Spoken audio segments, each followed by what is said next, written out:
లో ఇంతవరకు Keerthy Suresh single lip lock scene లో కనిపించలేదు. కాలీవుడ్, బాలీవుడ్ లో కూడా ఈ హీరోయిన్ ముద్దంటే చేదనే అనేసింది. కట్ చేస్తే ఇప్పుడు లిప్ లాక్స్ తో షాక్ ఇస్తోంది. అనుపమ పరమేశ్వరన్ దారిలోనే గ్లామర్ డోస్, రొమాన్స్ ను కూడా పెంచేస్తోందంటున్నారు. నిజమేనా? సౌత్ లేడీ నార్త్ కి పరుగులు పెడితే గ్లామర్, రొమాన్స్ డోస్ పెంచాల్సిందేనా? మీరే చూసేయండి.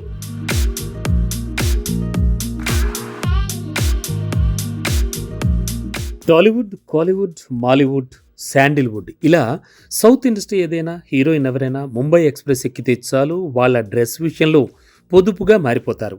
గ్లామర్ డోస్ పెంచేస్తారు. ఆల్రెడీ తమన్నా, కాజల్ అగర్వాల్, పూజా హెగ్డే, రష్మిక ఇక వీళ్ళంతా కూడా సౌత్లో ముద్దుగా కనిపించి బాలీవుడ్ ఆఫర్ రాగానే డ్రెస్ని చాలా పొదుపుగా వాడేస్తారు. ముద్దుల విషయంలో హద్దులు దాటేస్తారు. అదే విషయంలో ఇప్పుడు కీర్తి సురేష్ ఒక అడుగు ముందుకేసేలా ఉంది. సౌత్లో ఎన్నడూ ముద్దంటే చేదనే మాట మీదే ఉన్న తను హిందీ సినిమాలో చేరేసరికి ఫ్రెంచ్ కిస్తో షాక్ ఇచ్చేలా ఉందట. వరుణ్ ధవన్ నటిస్తోన్న బేబీ జాన్ లో Keerthy Suresh ముద్దులతో ముంచేస్తోందట.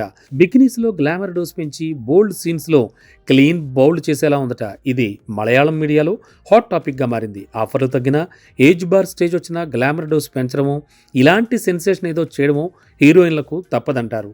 Lust stories sequel లో తమన్నా ఇలానే హద్దులు దాటేసింది. టిల్లు స్క్వేర్ లో కూడా అనుపమ పరమేశ్వరన్ ఇలానే యూత్ మతులు పోగొట్టేలా ముద్దుల వర్షం కురిపించేస్తోంది.